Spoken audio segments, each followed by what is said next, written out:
when we talk about cancel culture, we're diving into one of the most controversial and polarizing topics of our time. I want to ask you all to think with me for a second. What is cancel culture, really? Why has it become such a powerful force in our society? And is it genuinely a tool for justice and accountability? Or has it morphed into something else? Something darker, something that might even be harmful to us as individuals and as a society? It's such an important conversation because cancel culture has gone from this obscure term on social media to a defining characteristic of our modern public life. Today, almost everyone has heard of it, witnessed it, or maybe even felt its impact. It's like we all live under this invisible scrutiny where any one of us could be canceled if we say the wrong thing, share the wrong opinion, or make a mistake that gets magnified for the whole world to see. Now, don't get me wrong. The roots of cancel culture, I think, came from a place of wanting to make things better.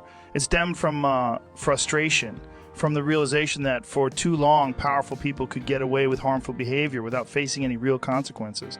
Think about the Me Too movement, for example. That was when cancel culture really started to become mainstream, a tool for the people to hold those in power accountable.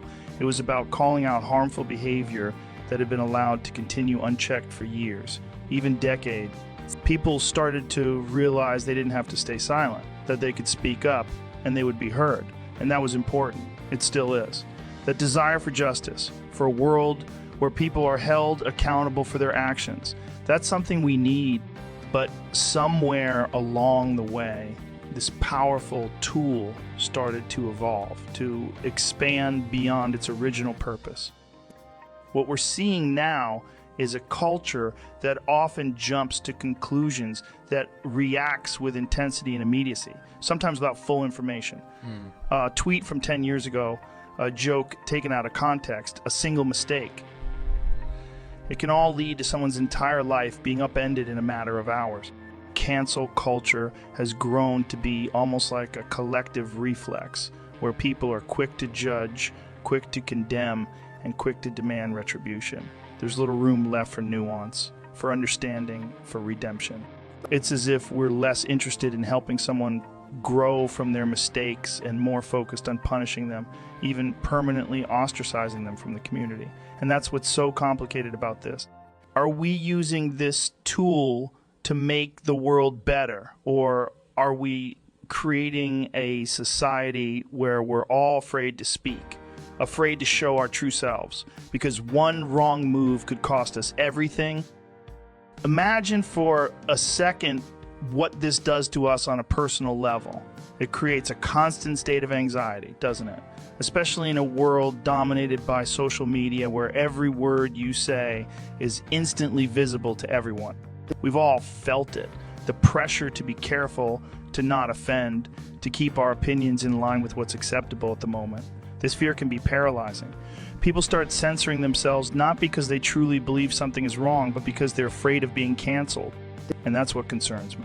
Are we becoming a society that values conformity over authenticity? Are we trading our freedom to speak and think openly for a culture of fear? Because if we are, that has serious consequences for our ability to innovate, to challenge ideas, to grow as a society. There's another aspect here too. The way cancel culture has turned us all into enforcers of each other's behavior. Think about it. Instead of having open, honest conversations about what we find hurtful or disagree with, we've started to rely on these public outs and shaming. It's like we've forgotten how to engage with each other respectfully, how to have difficult but constructive conversations. It's easier, I guess, to simply cancel someone than to try to understand them, to work through differences.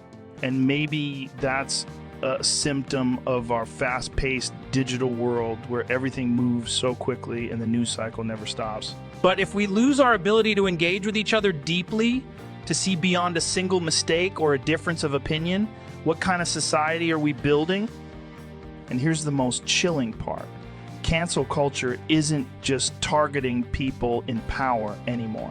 It's not just celebrities, politicians, or CEOs. who are at risk of being canceled. It's ordinary people, teachers, workers, students, parents. It's anyone who happens to say or do the wrong thing at the wrong time. Suddenly, your life can be turned upside down because of something that might have been a simple misunderstanding or lapse in judgment. We're talking about people who don't have public relations teams, who don't have the resources to weather a social media storm, people who can lose their jobs, their relationships, their sense of safety and belonging, all in an instant. So where do we go from here? How do we find a balance? I don't have all the answers, but I think part of it starts with having more compassion, with recognizing that we all make mistakes, that we're all flawed in some way. We need to ask ourselves, what kind of society do we want to be? Do we want to be one that immediately punishes, that holds grudges, that only sees people in terms of their worst moment? Or do we want to be a society that allows for growth, that encourages people to learn from their mistakes, to make amends, and to come back stronger? Because if we lose that, if we lose our ability to forgive and to see each other as complex, evolving human beings, then we're losing something essential. Cancel culture is here and it's powerful. But maybe the real question isn't just about cancel culture itself. Maybe it's about what kind of culture we're creating in its wake. Are we building a culture of compassion and understanding, or are we building one of fear and judgment? The answer to that question might just define the future of our society, and it's up to all of us to decide which path we want to take. The origins of cancel culture might have been well-intentioned, but its growth has taken on a life of its own, fueled by a potent mix of social media, a hunger for justice, and sometimes our own need for validation. Think about the world we live in today. It's a place where every voice has the chance to be heard. Social media has given power to the masses. It's the new public square where everyone, from teenagers in their bedrooms to CEOs in their corner offices, can express themselves. There's something beautiful about that, right? We've torn down the gates that once separated the powerful from the powerless. People now have the tools to demand change, to call out injustice, to hold others accountable. In many ways, that's progress, and it's remarkable. But just like any powerful tool, when it's used without thought or balance, it can backfire in ways we don't always foresee. Cancel culture has this instantaneous nature. It's like flipping a switch, and it can happen in the blink of an eye. 1 minute, you're just living your life, going about your day, and the next you've become the target of a digital mob. And it's not just about the accusation. It's the aftermath, the fallout that often gets overlooked. Social media makes it easy to accuse, to rally, to judge, and to decide on punishment. All within the span of a few tweets or a couple of Instagram posts. There's no pause for context, no time for reflection. It's just a raw reaction, driven by emotions, amplified by algorithms, and propelled by the sheer momentum of the internet. But what does that do to us as a society? Are we building something meaningful, or are we just creating a machine that's ready to tear people down without truly understanding the impact? What worries me is the way this culture has blurred the lines between justice and vengeance. Holding someone accountable is one thing, but there's a difference between seeking justice and craving retribution. Justice means we're looking to correct a wrong, to address harm in a way that can help all of us move forward. But vengeance is personal. Vengeance wants to see someone suffer, wants them to feel pain for the sake of it. And that's where things get tricky, because social media and cancel culture often don't leave room for forgiveness or growth. It's as though we're saying one mistake and you're done. And that's such a narrow, harsh way to look at the world, don't you think? We've all made mistakes. We've all said things we regret, done things we wish we could take back. But does that mean we should be defined by those moments forever? And here's where it gets even more complicated. The people leading these cancel culture movements aren't usually malicious. They're often people who genuinely believe they're standing up for what's right. And that's what makes it also paradoxical. On the one hand, they're fighting for justice, equality, and respect. They want to create a world where everyone feels safe and valued, where discrimination and abuse aren't tolerated. But on the other hand, in the process of canceling someone, they might be perpetuating the very harm they're trying to prevent. Because once someone is canceled, there's usually no coming back. Their career, their reputation, their livelihood, it's all on the line. And if we're being honest, that's a lot of power to wield. It's a responsibility that maybe none of us are fully prepared for. Imagine for a moment what this does to our public discourse. When people know that a single misstep could lead to them being canceled, they become cautious, too cautious. In fact, they start to self-censor, to avoid sharing their honest thoughts, to stay away from anything remotely controversial. And while that might seem like a small price to pay for a more just society, I think it's actually a huge loss. Because if we're all afraid to speak openly, then how do we ever have real conversations? How do we confront the difficult, uncomfortable truths that need to be discussed? Cancel culture creates an environment where people feel like they're walking on eggshells, constantly second, guessing themselves, afraid of what might happen if they say the wrong thing. And that fear can stifle creativity, innovation, and even progress. It's as though we're trading one kind of oppression for another, more subtle, insidious kind, but oppression nonetheless. And let's talk about redemption for a second. In this current climate, redemption is almost non-existent. We've somehow decided that there's no road back for people who have made mistakes. Once you're canceled, that's it. But is that really how we want things to be? Because redemption, forgiveness, and growth are fundamental parts of the human experience. We're all constantly learning, evolving, and yes, making mistakes. But those mistakes shouldn't define us forever.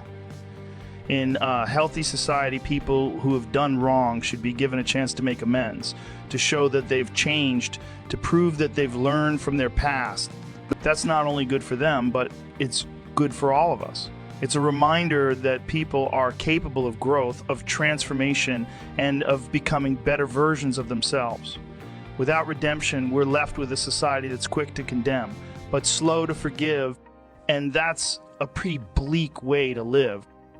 So what do? How do we move forward? I think it starts with a little more compassion and a little less judgment. We need to remember that everyone has a story, that everyone has a past, and that sometimes people's actions don't tell the whole story of who they are. We need to be willing to engage in dialogue, to ask questions, to seek understanding rather than just condemnation. And yes, we need to hold people accountable for their actions, especially when they've caused harm. But accountability should be about growth and learning, not about punishment for punishment's sake. If we're going to use the power of cancel culture, we need to wield it with care, with thoughtfulness, and with the understanding that people are complex and imperfect. Because if we can find that balance, if we can navigate this space with empathy and humility, then maybe we can create a society that's not only more just, but also more compassionate. As cancel culture continues to evolve, we're left facing an important question. What are the long-term effects of this phenomenon on our society? If we step back and really think about it, the consequences of this mindset ripple out much further than we might realize, shaping not just individual lives, but also our communities, our institutions, and ultimately the very fabric of our society. This isn't just about a few people getting called out on Twitter or losing a job over something controversial. This is about the type of culture we're building, the values we're enforcing, and the environment we're creating for ourselves and future generations. One of the most troubling effects of cancel culture is how it drives us further apart. It's hard to ignore the fact that we're living in a time of intense division. You see it in politics and social issues, in almost every aspect of public life. There's a line drawn in the sand, and people seem more entrenched in their beliefs than ever before.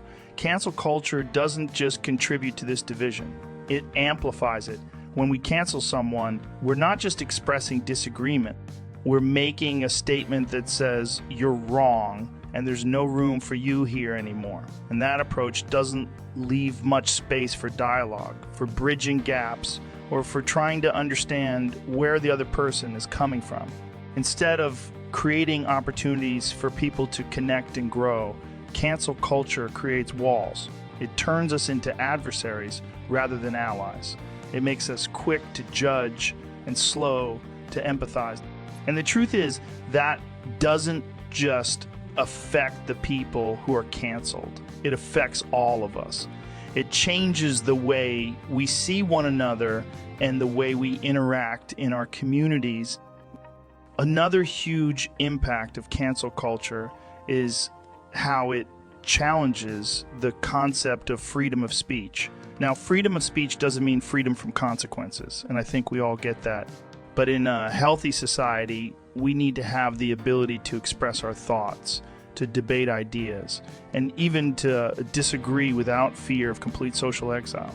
Cancel culture, however, has created an environment where people are afraid to speak openly. They're afraid to ask questions, to explore controversial topics, or to express views that might not be popular. It's as if we've created this invisible boundary, this unspoken set of rules that dictates what's safe to say and what isn't. And when people feel that restriction, they're less likely to engage in meaningful conversations. They're less likely to share perspectives that might actually challenge the status quo, perspectives that could lead to growth and innovation. So instead of a society where ideas are freely exchanged, we're left with one where people feel pressured to conform, to stick to the acceptable narrative, to keep their real opinions to themselves. That's a loss not just for individuals, but for all of us. Because when we lose that diversity of thought, we lose the opportunity to understand each other better, to find solutions that address real issues, and to push our culture forward in positive ways. Cancel culture also fundamentally challenges the idea of redemption, of second chances. Historically, American culture has been built on this belief in redemption. The belief that people can make mistakes, learn from them, and come back stronger. It's embedded in the stories we tell, in the way we view success, in the concept of the American dream. But cancel culture threatens that belief. It sends the message that some mistakes are unforgivable, that once you've crossed a certain line, there's no way back. And that's a drastic shift from what we've traditionally valued as a society. By rejecting the idea of redemption, we're essentially saying that people can't change, that they're defined by their worst moments forever. But if we're being honest with ourselves, we know that's not true. We know people are complex, that they grow and evolve. We know that life is filled with lessons and that some of the greatest insights come from our biggest mistakes. If we remove the chance for people to redeem themselves, to learn and improve, then we're not only denying them a path to growth, we're also losing the chance to become a more compassionate, understanding society. And maybe what's most unsettling about all of this is that cancel culture often targets not just the powerful, but also the ordinary people, people who don't have a platform or resources to defend themselves. It's one thing to call out a public figure, a politician, or a billionaire when they've done something harmful or irresponsible. They have the means to respond, to clarify, to apologize if necessary. But when it comes to regular individuals, people without that safety net, being canceled can be devastating. Imagine losing your job, your friends, your reputation, all because of something you might have said without thinking, something taken out of context, or even a mistake from years ago. These aren't just minor inconveniences. For many people, this kind of social shaming can impact their mental health, their relationships, their future prospects. It can be life-changing and not in a good way. And we need to ask ourselves as a society if that's really what we want, to live in a world where ordinary people are punished so severely for their imperfections. So where does that leave us? If cancel culture is here and it doesn't seem to be going away anytime soon, how do we create a society that upholds accountability but also allows for growth and understanding? I think it starts with redefining what we mean by accountability. Accountability shouldn't just be about punishment. It should be about making things right, about giving people the opportunity to learn, to apologize, to change.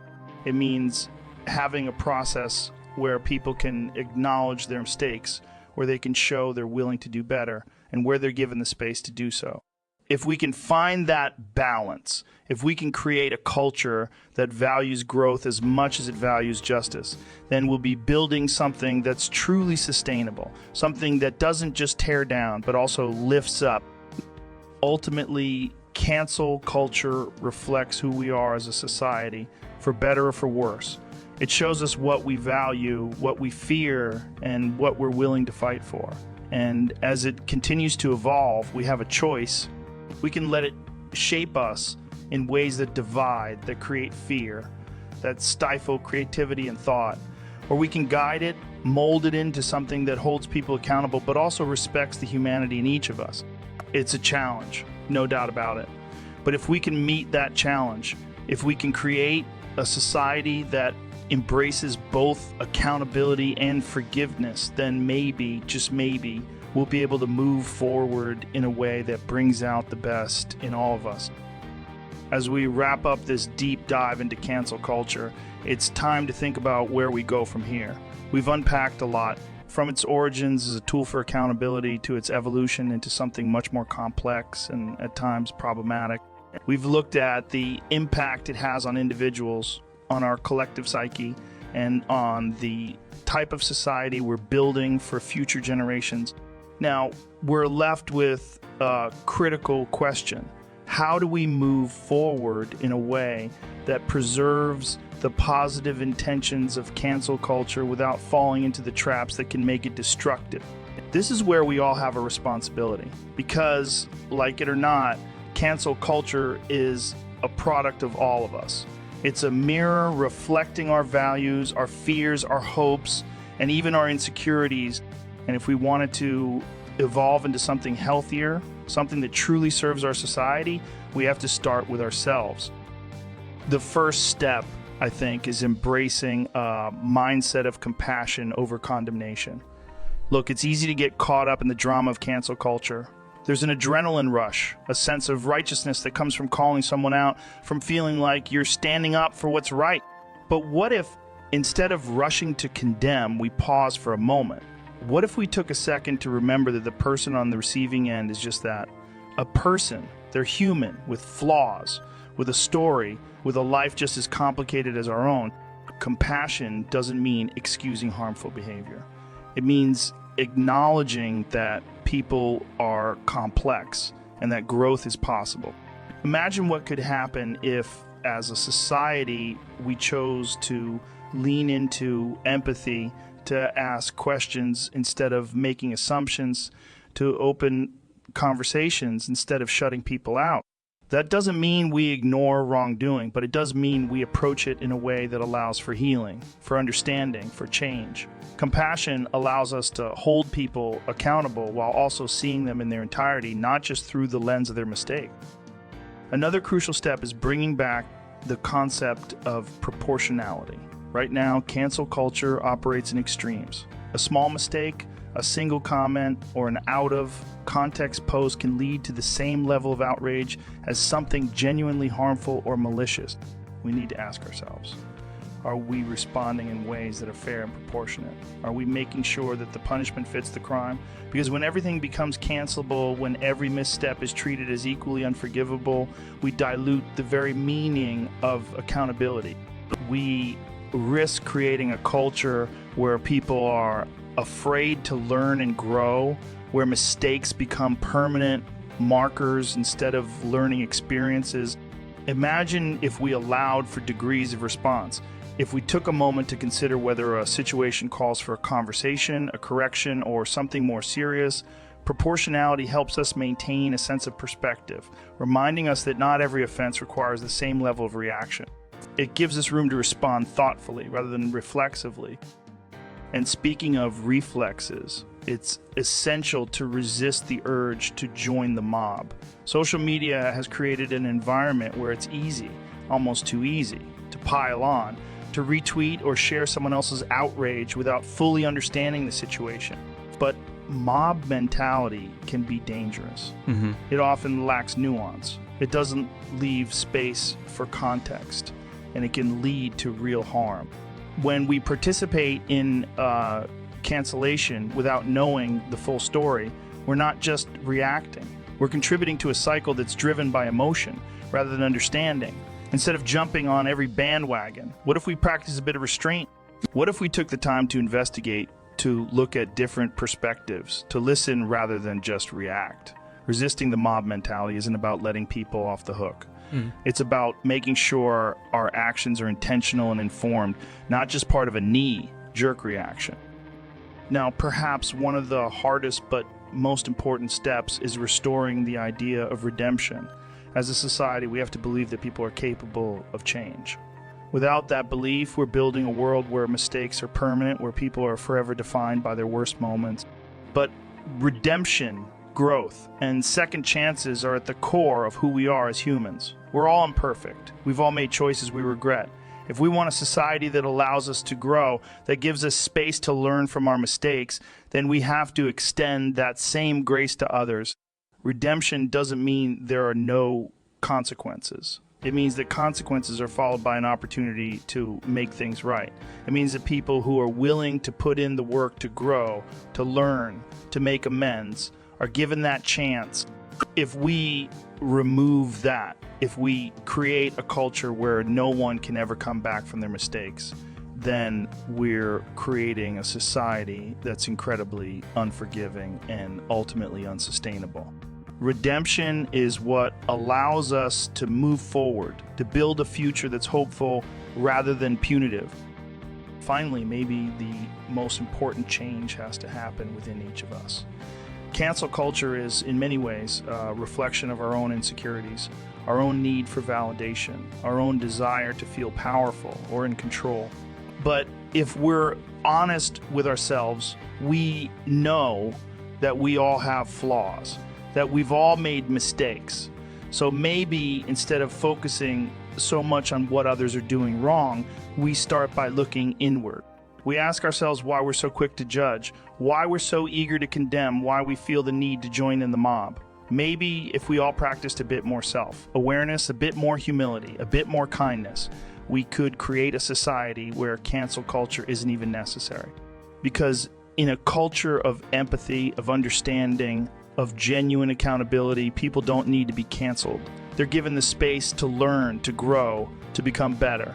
And isn't that the kind of society we all want to live in? At the end of the day, cancel culture isn't just about who gets called out or who loses a platform. It's about the kind of world we're creating. Are we building a society that's ruled by fear, by judgment, by a need to tear others down? Or are we building a world where accountability is balanced by compassion, where mistakes are opportunities for growth, where every person has the chance to be seen, understood, and forgiven? That choice is ours to make. And while it's not an easy path, I believe it's the only way forward if we want to create a culture that truly reflects the best of who we are. We have the power to shape cancel culture into something meaningful, something constructive, but it starts with each of us. One conversation, one choice, one act of kindness at a time.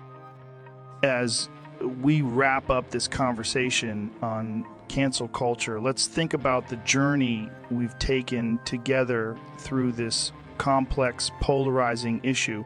We've explored how cancel culture started as a way for people to seek justice, to hold those in power accountable, and to address long-standing wrongs that had been ignored for too long.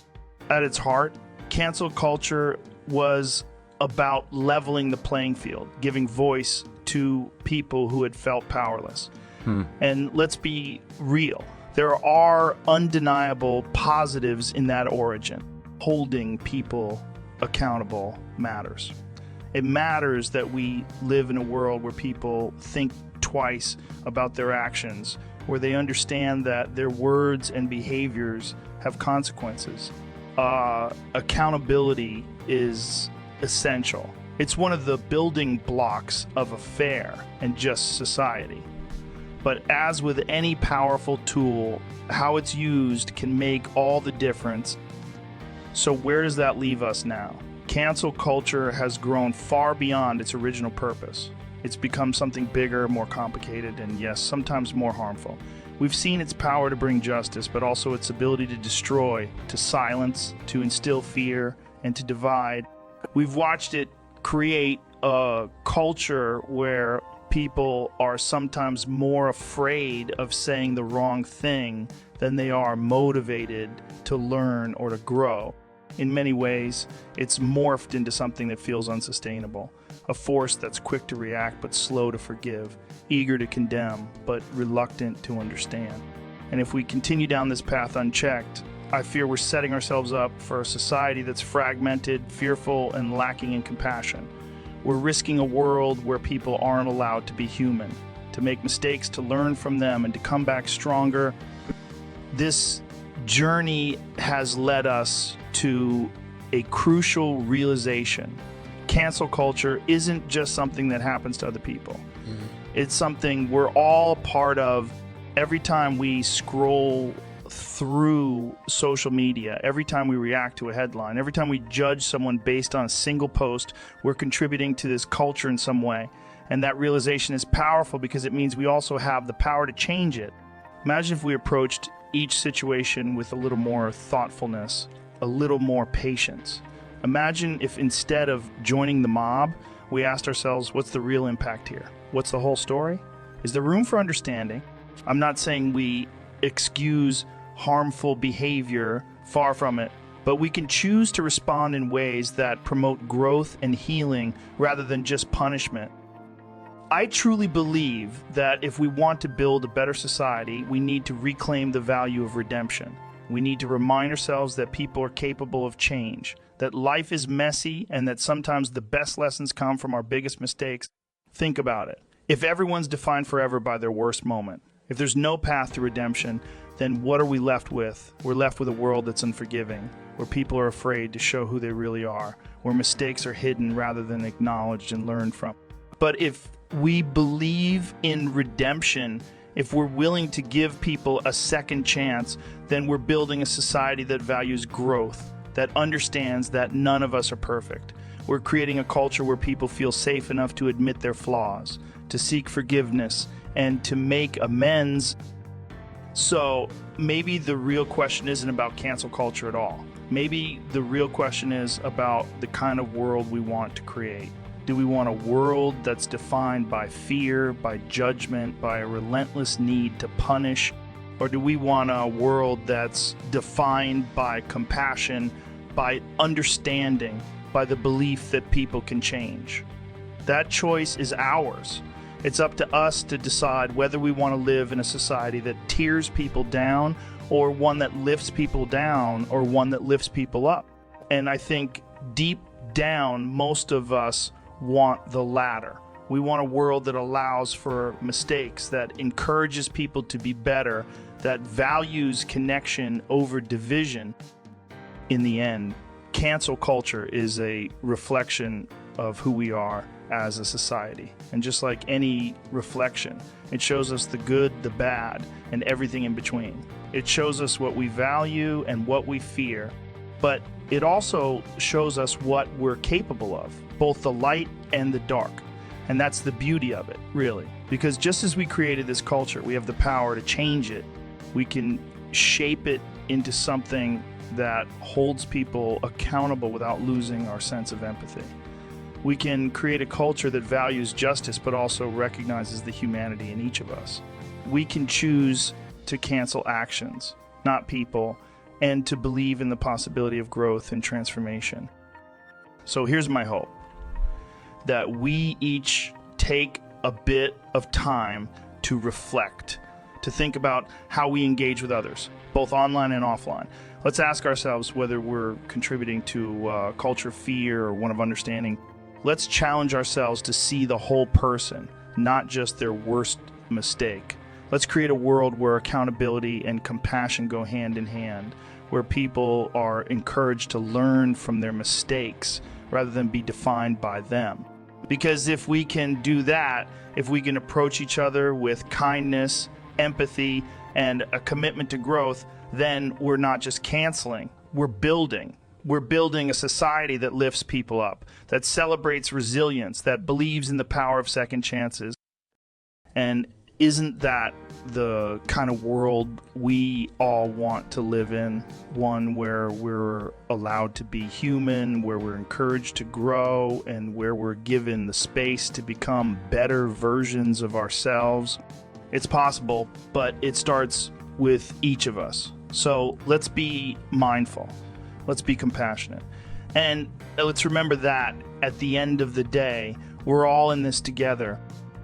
As we reach the end of this journey through cancel culture, I want us to consider a powerful idea. The notion that every voice, every story, and every individual matters. In the heat of cancellation, when someone is being judged, condemned, or even erased, it's easy to forget that behind every headline, every viral post, every public controversy, there's a real person with a real story.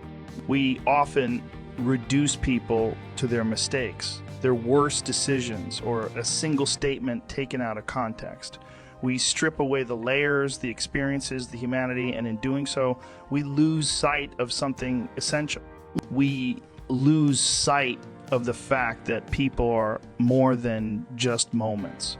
They're the sum of their growth, their struggles, their victories, and yes, their failures. And if we're not careful, we can end up building a society that values judgment over empathy, punishment over empathy, punishment over understanding, and division over connection. This culture of immediate reaction, of quick judgment, is exhausting. We're moving at a pace that doesn't allow us to pause, to reflect, to really understand the complexities of a situation. Social media, with its constant updates and endless scroll, creates a sense of urgency. It makes us feel like we need to react now, to pick a side, to declare a stance. But in this rush, we're missing something incredibly valuable. The power of silence, of patience, of taking a moment to think. Imagine if, instead of jumping on every bandwagon, we allowed ourselves a moment to breathe, to consider, to question. Imagine if we gave ourselves the space to respond thoughtfully, not reactively. There's a strength in restraint, a wisdom in waiting. And maybe that's what we need more of, a culture that values depth over speed, that seeks to understand before it seeks to judge. There's something else here that's worth considering, the role of forgiveness.